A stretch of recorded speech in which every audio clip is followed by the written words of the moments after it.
ఓం గం గణపతయే నమః. ఓం శ్రీమాత్రే నమః. వీక్షించేటటువంటి ప్రేక్షకులందరికీ కూడా ఆదిత్యాది నవగ్రహ దేవతల యొక్క అనుగ్రహము, పార్వతీ పరమేశ్వరుల యొక్క అనుగ్రహము కలుగ్గాక. ఓం వక్రతుండ మహాకాయం కోటి సూర్య సమప్రభం నిర్విఘ్నం కురు మే దేవ సర్వకార్యేషు సర్వదా.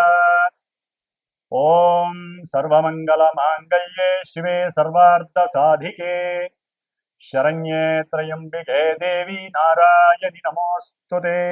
శ్రీ లక్ష్మీ గణపతయే నమః. ఇప్పుడు మనకి సెప్టెంబర్ 1 నుండి సెప్టెంబర్ 30 వరకు ఈ మాస ఫలితాలు. ముఖ్యంగా ఈ సెప్టెంబర్ మాసంలో మనకి అంతకుముందే గణపతి నవరాత్రులు ప్రారంభమైనాయి. ఈ సెప్టెంబర్ 6వ తేదీన మరి స్వామివారి యొక్క నిమజ్జన కార్యక్రమాలు పూర్తవుతున్నాయి. 7వ తేదీన మనకి రాహుగ్రస్త సంపూర్ణ చంద్రగ్రహణము రాత్రిపూట ఒక 3:30 గంటలు సంభవిస్తోంది.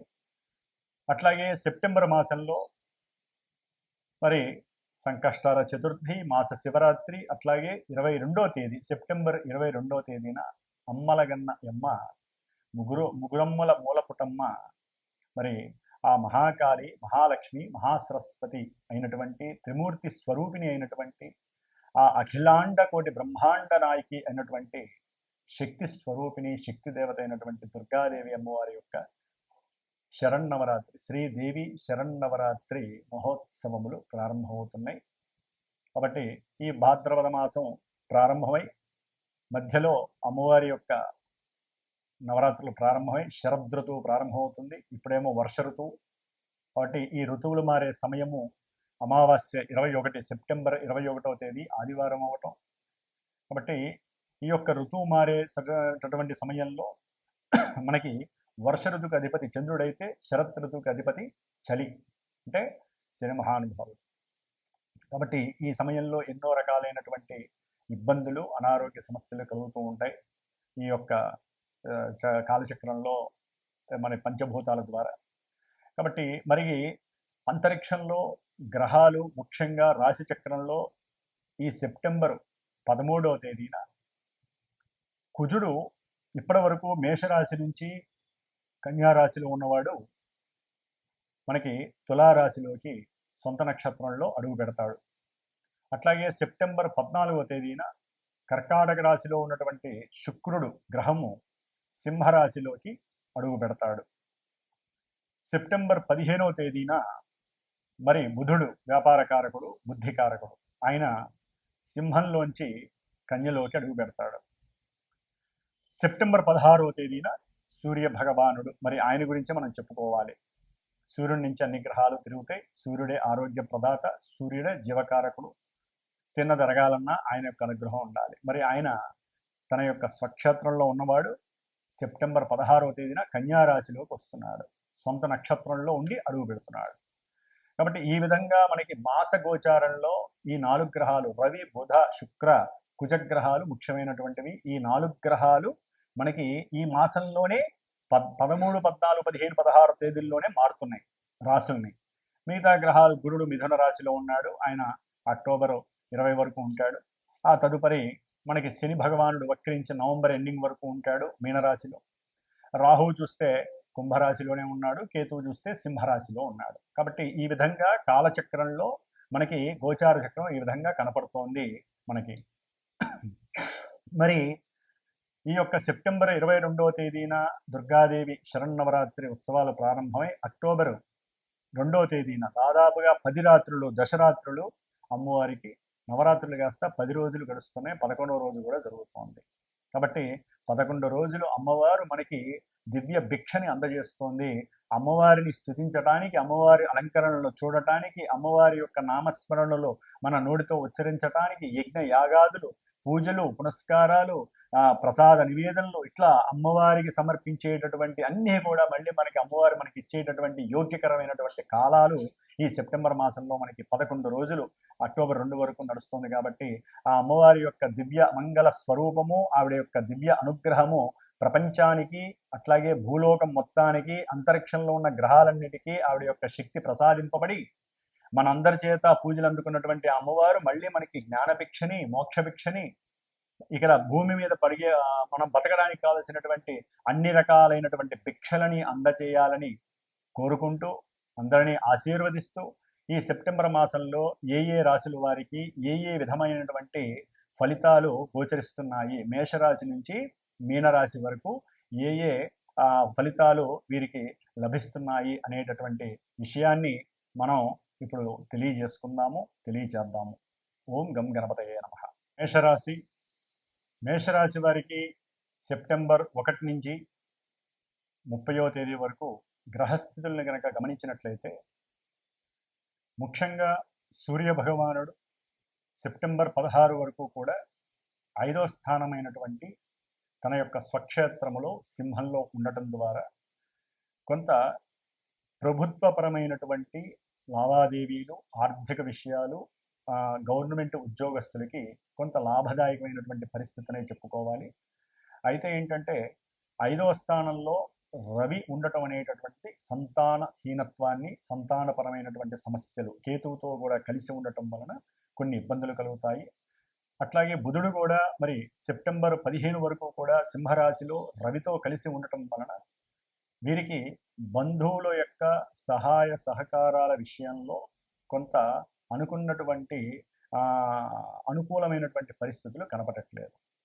ముఖ్యంగా వీరి యొక్క జీర్ణాశయ అనారోగ్య సూచకాలు, కొంత ఆరోగ్యపరమైన సమస్యలు, బుద్ధి విహీనత్వము, కాస్త అబద్ధాలు మాట్లాడేటటువంటి ఇష్టత పెరగటము, అట్లాగే వీరు చేసేటటువంటి పూజాధికాల యందు మనో కేంద్రీకరణ లేకుండా, ఏకాగ్రత చిత్తము లేకుండా, సరైనటువంటి బుద్ధిని వికాసంగా ప్రదర్శించకుండా, సృజనాత్మకత లేకుండా, కొంత తండ్రితో కూడా సరిగ్గా మాట్లాడలేనటువంటి పరిస్థితి, వారితో కాస్త అవసరం లేనటువంటి విఘాదాలు కలగటం, ఇవన్నీ కూడా బుద్ధిహీనత్వం వల్ల బుధకేతువులు కలవటం వల్ల కలుగుతున్నాయి.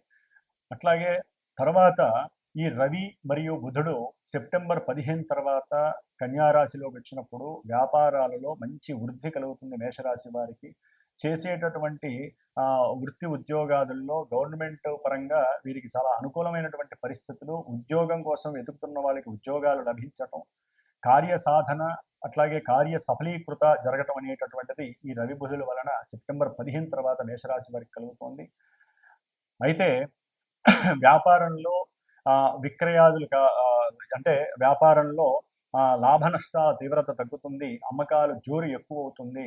అట్లాగే రవి వలన పండేటటువంటి పంటలు, బుధుడి వలన పండేటటువంటి పంటల యొక్క వ్యాపారాలలో విక్రయ లాభాలు, గవర్నమెంట్ యొక్క సహాయ సహకారాలు లభిస్తూ ఉంటాయి. ముఖ్యంగా వైద్య వృత్తిలో ఎవరైతే ఉన్నారో వారికి అఖండమైనటువంటి ఉన్నత ఉద్యోగ ప్రాప్తి, మేషరాశి వారికి బుద్ధి వికాసత్వము కలగటము, ధైర్య సాహసాలతో ప్రదర్శించేటటువంటి ప్రతి విషయంలో, ముఖ్యంగా వ్రాత పరీక్షలు కానీ, జాబ్ విషయంలో, ఓరల్గా మాట్లాడే విషయంలో కానీ, వాక్కుకి సంబంధించిన విషయంలో వీరు పరిపక్వత, పరిపూర్ణత కలిగి ఉంటారు ఈ యొక్క మేషరాశి వారు.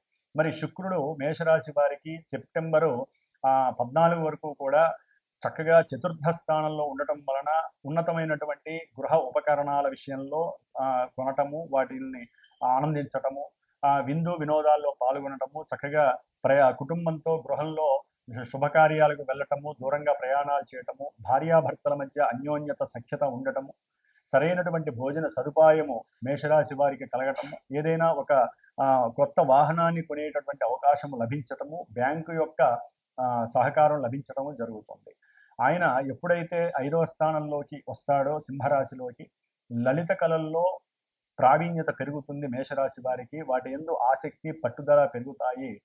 ఇది ఎట్లయినా నేర్చుకోవాల్సిందే, ఏదైనా సరే, అది గిటారు కావచ్చు, మేళం కావచ్చు, తాళం కావచ్చు, సంగీతం కావచ్చు, క్రీడలు, ముఖ్యంగా స్త్రీలైతే కనుక క్రీడారంగం కావచ్చు, పురుషులైనా సరే ధనుర్విద్యలో కావచ్చు, మనకి మన దేశానికి కూడా మంచి గుర్తింపు లభించే అవకాశం కలుగుతోంది మేషరాశి వారికి.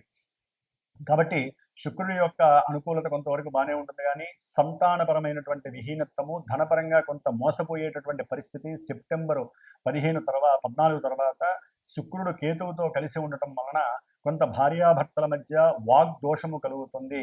వారి మధ్య కాస్త ప్రేమపూరితమైనటువంటి వాతావరణంలో కొన్ని అగాధాలు, పూర్వపు పరిచయాల వలన ఈ మేషరాశి వారికి భార్యాభర్తల మధ్య కొంత సాన్నిహిత్యము తగ్గి వారి మధ్య దూరం పెరిగే అవకాశం ఉంటుంది. కాబట్టి ఈ శుక్రకేతుల యొక్క దోష పరిహారార్థమై వీరు శుక్రుడు యొక్క బొబ్బర్లు, అట్లాగే కేతువుకి సంబంధించి గరిక, ఈ రెండూ కూడా ఒక బ్రాహ్మడికి దానం ఇచ్చుకోవడం ద్వారా కొంత ఆ ఎఫెక్ట్స్ తగ్గుతాయి. అట్లాగే ముఖ్యంగా కుజుడు, మేషరాశి వారికి కుజుడు 6వ స్థానంలో దాదాపుగా చాలా అనుకూలంగా సెప్టెంబర్ 13 వరకు ఉండటం వలన ఉన్నతమైనటువంటి విద్య యందు ప్రావీణ్యత, అనుకున్నటువంటి కోరికలన్నీ కూడా మంచి యాటిట్యూడ్తో వాళ్ళు దాన్ని సాధించాలనే తీవ్రత అన్నీ కూడా చక్కగా నడుస్తున్నాయి, ఇంకా నడుస్తాయి. సెప్టెంబరు 13 వరకు కూడా వీరు చేసేటటువంటి ఉద్యోగ ప్రయత్నాలలో సఫలీకృతం జరుగుతోంది. ఆకస్మికంగా వీరికి ఉద్యోగం లభించటము, దాని యందు ఇష్టత కలగటము, వైద్యాలయాలకు సంబంధించి ఎవరైనా ఉద్యోగాలకు రాస్తే గనక ఉద్యోగం వాళ్ళకి వరంగా లభిస్తుంది. అయితే సెప్టెంబరు 13 తర్వాత ఈ కుజుడు సప్తమంలోకి వచ్చినప్పుడు కాస్త భార్య యొక్క ఆరోగ్యంలో కొంచెం ఆకస్మికంగా, అంటే భార్యాభర్తల యొక్క ఆరోగ్యాలలో కొంచెం ఆకస్మికంగా ఒడిదుడుకులు ఎదురవుతాయి, ఇబ్బందులు ఎదురవుతాయి, లేనిపోని అనుమానాలు తలెత్తుతాయి. ఇది కుజదోషంగా సంప్రాప్తిస్తుంది మేషరాశి వారికి. దాని వలన వీరికి అనుమానాలు, అవమానాలు ఎక్కువగా కలిగే అవకాశం ఉంటుంది. చేసేటటువంటి ఉద్యోగంలో కూడా విదేశాలకు వెళ్లాల్సినటువంటి పరిస్థితి రావడం వలన భార్యాభర్తల మధ్య దూరం పెరగడానికి అవకాశం ఉంటుంది. ధన విషయంలో భార్యాభర్తల మధ్య కొంచెం కీచులాట కలిగే అవకాశం కూడా ఉంటుంది. కాబట్టి ఈ విధంగా ఈ రవి, బుధ, కుజ, శుక్రుల యొక్క అనుకూలతలో ముఖ్యంగా మేషరాశి వారికి అనుకూలమైనటువంటి గ్రహాలు సెప్టెంబరు 15 తర్వాత సూర్యుడు, బుధుడు, అట్లాగే రాహువు, ఈ యొక్క 3 గ్రహాలు అనుకూలంగా ఉన్నాయి.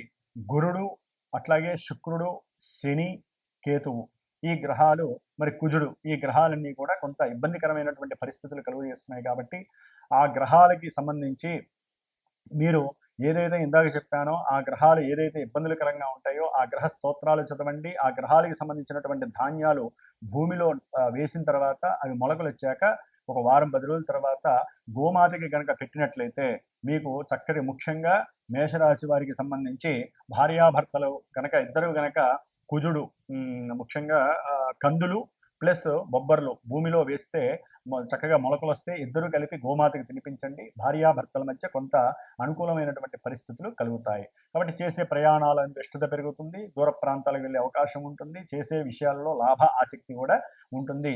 వీరికి ఏలినాటి శని దోషం నడుస్తుంది కాబట్టి శని దోష నివారణార్థమై చక్కగా హనుమాన్ చాలీసా చదవండి. ఓం గం గణపతయే నమః. గం గణపతయే నమః. వీక్షించేటటువంటి ప్రేక్షకులందరికీ కూడా ఒక చిన్న గమనిక, గోచార ఫలితాలని 100% మీరు బేరీజ్ వేసుకోకండి. మన జన్మజాతకాలు మనం పుట్టిన సమయానుకూలత్వంతో గ్రహస్థితులను బట్టి మన జీవితము దశలు అంతర్దశల పరంగా నడుస్తూ ఉంటుంది. అక్కడ ఉన్నటువంటి గ్రహస్థితుల్ని, గోచారంలో జరిగేటటువంటి గ్రహస్థితుల్ని, నక్షత్రాల్ని బేరీజ్ వేసుకుంటూ మనకి ఎందుకు ఇలా జరుగుతోంది, మనం ఏ పరిహారాలు ఆచరించాలి. అందుకనే నేను ఒక క్యాప్షన్ ఉంటుంది నాకు, జ్యోతిష్యాన్ని నమ్మండి, పరిహారాలు ఆచరించండి. ఎందుకంటే జ్యోతిష్యాన్ని వినటము, జన్మజాతకం చెప్పించుకోవటము, గోచారంలో అన్ని ఛానల్స్లో అందరు గురువులు చెప్పింది విని భయాందోళనకు లోనవటము, లేదా మాకు కొన్ని జరిగినాయండి, మాకు కొన్ని జరగలేదని ఫోన్లు చేసి కాస్త ఇబ్బంది పెట్టడము, ఇవన్నీ కాదండి. నిజంగా మీరు గ్రహస్థితిని నమ్మితే మీకు జరిగేటటువంటి సమస్యల నుంచి బయటపడటానికి మాలాంటి గురువులకి ఫోన్ చేయండి, నమ్మకం ఉన్న వాళ్ళకి ఫోన్ చేయండి. మీ జన్మజాతకాన్ని దక్షిణ తాంబూలాలు ఇచ్చి మీ జన్మజాతకాన్ని చక్కగా చెప్పించుకోండి. ఎందుకంటే గురువుకి దక్షిణ ఇవ్వకపోతే, జాతకం చెప్పించుకున్నా, పూజ చేయించుకొని ఇవ్వకపోయినా వాళ్ళకి గురుశాపం అని కూడా ఉంది, గురుశాపం తగులుతుంది. ఎందుకంటే ఒకరికి ఒకరు సహాయ సహకారాలు అందించుకోవటం, మాలో ఉన్న జ్ఞానాన్ని మీకు ధారపోస్తాము, మీకు ధైర్యాన్ని ఇస్తాము, పూజలు చేస్తాము. మరి మీరు కర్మల్ని పోగొట్టుకోవడానికి మీరు సంపాదించిన సొమ్ములోంచి ఒక పైసా మాకు ఖర్చు పెట్టాలి, గురువుకి దక్షిణ ఇవ్వాలి, చేసిన పూజలకి సామాగ్రికి చేసుకోవాలి, మరి ఇన్ని రకాలుగా చేయాలి. కాబట్టి జన్మజాతకాన్ని నమ్మండి. గోచార చక్రాల్లో ఉన్నటువంటి గ్రహస్థితుల్ని అనుకూలంగా ఏ గ్రహాలకి స్తోత్రపారాయణ చేయాలి, ఏ దేవతలను ఆరాధించుకోవాలో అలా చేసుకుంటూ వెళ్ళండి. అట్లాగే ముఖ్యంగా మా యొక్క పీఠము శ్రీమాతా జ్యోతిషాలయ పీఠంలో ప్రతి నెలా కూడా అమావాస్య రోజున ఎవరైనా ఈ యొక్క గ్రహస్థితుల్లో జాతకరీత్యా కావచ్చు, లేకపోతే గోచార రీత్యా ఉన్నటువంటి గ్రహస్థితుల్లో లోపాలు దోషాలు ఎక్కువగా ఉన్నటువంటి వాళ్ళు, కోర్టు సమస్యలు ఉన్నా, లేకపోతే నక్షత్ర అమావాస్య రోజులు పుట్టిన కొన్ని పాపపు నక్షత్రాలు ఉంటాయి, అంటే పెళ్ళిళ్ళు కావు, ఆశ్లేష, మఖ, మూల, అశ్విని, భరణి, కృత్తిక, ఇలా కొన్ని నక్షత్రాల్లో పుట్టినటువంటి వాళ్ళు పెళ్ళిళ్ళు కాక, సంతానం కలక్క ఎన్నైతే ఇబ్బందులు పడతారో వారందరూ, అట్లాగే కొన్ని రాశుల వారికి ఏళ్ళనాడి శని, అష్టమ శని, అర్ధాష్టమ శని, రాహుకేతువుల యొక్క దోషాల వల్ల కలిగేటటువంటి మాతా పితృ దోషాలు, గురుశాపాలు, స్త్రీ శాపాలు, ఇట్లా ఏవైతే ఉన్నాయో అన్నిటికీ కూడా అదొకటి ఇదొకటి కానీ కాకుండా నా యొక్క పీఠంలో నేను ప్రత్యేకించి శ్రద్ధగా అమావాస్య రోజున ఏ పనులు ఉండవు కాబట్టి ఇదే పనిగా ఎవరైతే ఫోన్లు చేస్తారో, అంటే జాతకరీత్యా చెప్పించుకున్న వాళ్ళు, గోచార రీత్యా సమస్యలు ఉన్నటువంటి వాళ్ళు, ఒకవేళ ఏదీ లేనటువంటి వాళ్ళకి వాళ్ళ యొక్క సమస్య రీత్యా కూడా ఈ యొక్క ప్రతి నెలా జరిగేటటువంటి నవగ్రహ నక్షత్ర రుద్ర పాశుపత హోమము అనేటటువంటిది ప్రతి నెల కూడా నా యొక్క పీఠంలో చేస్తాను, హైదరాబాద్లో చేస్తూ ఉంటాం. కాబట్టి ఎవరైనా సరే ఉంటే ప్రత్యక్షంగా పరోక్షంగా పాల్గొనొచ్చండి. వీడియో ద్వారా మీరు చూడొచ్చు. అట్లాగే ఎవరైనా ఎక్కడున్న వాళ్ళు అయితే చక్కగా వచ్చి హోమాలు చేసుకోవచ్చు. ఈ హోమం ద్వారానే మనకి పరిపక్వత, పరిపూర్ణత కలుగుతుంది. అట్లాగే పీఠంలో ఎప్పుడూ కూడా దోష పరిహారార్థమై నవగ్రహ జపాలు జరుగుతూ ఉంటాయి. అట్లాగే రుద్రాభిషేకాలు, రేపు అమ్మవారి ఉత్సవాలలో కూడా దుర్గాష్టమి రోజున పీఠంలో చక్కగా దుర్గాదేవికి సంబంధించిన చండీ హోమం ఒకరోజు చేద్దామని నేను నిశ్చయించుకున్నాను. కాబట్టి ఆ 10 రోజులు, ఆ 11 రోజులు దుర్గా సూక్త జపాన్ని ఆచరిస్తూ అమ్మవారిని చక్కగా అలంకారణంతో పూజలు చేస్తూ ఈ యొక్క పూజా పునస్కారాలన్నీ కూడా నేను చేస్తూ ఉంటాను. కాబట్టి ఎవరైనా సరే అభీష్టము కలిగినటువంటి వాళ్ళు, నమ్మకంగా ఉన్నటువంటి వాళ్ళు, నమ్మకం కలిగినటువంటి వాళ్ళు, మనం పెట్టే 10 రూపాయలకి భగవంతుడు మా యొక్క మంత్ర బలాన్ని, అట్లాగే మీ యొక్క మానసిక బలాన్ని కూడా చక్కగా ఆయన బేరేజు వేసుకొని మీకు అత్యద్భుతమైనటువంటి ఫలితాలు ఇస్తాడని మీరు నమ్ముకొని మమ్మల్ని సంప్రదించండి. కాబట్టి జ్యోతిష్యాన్ని పరిపూర్ణంగా నమ్మాలి, తప్పదు. అట్లాగే పరిహారాలు కూడా ఆచరించండి. అంతేగాని మనం ఏదో ఆ పని చేస్తే మనకి డబ్బులు వచ్చేస్తే, లేకపోతే ఇట్లా చేస్తే అని కాకుండా గురువుల్లో ఎవరు శ్రేష్ఠులు, ఎవరు ముఖ్యులు అనేటటువంటిది మీ యొక్క మానసిక ధర్మము. మీ మనసుని ప్రశ్న వేసుకోండి. మీకు మాట్లాడేటప్పుడు వారి యొక్క నేత్రాల ద్వారా, వారి యొక్క వాక్కు ద్వారానే మీకు తెలియకుండానే ఎవరు ఎటువంటి వాళ్ళు అనేది కూడా వినేటటువంటి శ్రోతలకి తెలిసిపోతుంది. కాబట్టి అట్లా చూసుకుంటూ ఆ మంచి చెడుల్ని మీరే నిర్ణయించుకొని చక్కగా, గురువులు ఎంతోమంది ఉన్నారు, అందరి యొక్క యోగక్షేమాలు ఆలోచించేవాళ్ళు. ఒక గురువు ఇంకో గురువుని ఎవరిని కూడా దయచేసి ఆక్షేపించకండి, వాళ్ళట్లా వీళ్ళిట్లా అని కూడా మనం మాట్లాడకూడదు. ఎందుకంటే ఎవరి బ్రతుకు తెరువు కోసం వాళ్ళు బతుకుతూ, ప్రతి గురువు కూడా ఎంతో కొంత నాలెడ్జ్ని పెట్టుకొని 10 మంది బాగుండాలని చెప్తూ ఉంటారు. కాబట్టి అందరినీ గౌరవిద్దాం, అందరిలో మనం కూడా ఉందాము. అట్లాగే అందరూ బాగుండాలని కోరుకుంటూ, అందులో మనం కూడా బాగుండాలని కోరుకుంటూ, ఆ అమ్మవారు శ్రీమాత యొక్క అనుగ్రహం అందరికీ కూడా సమానంగా అందాలని ఆకాంక్షిస్తూ, ఆశీర్వదిస్తూ, ఓం నమః శివాయ, ఓం దుమ్ దుర్గాయ నమః.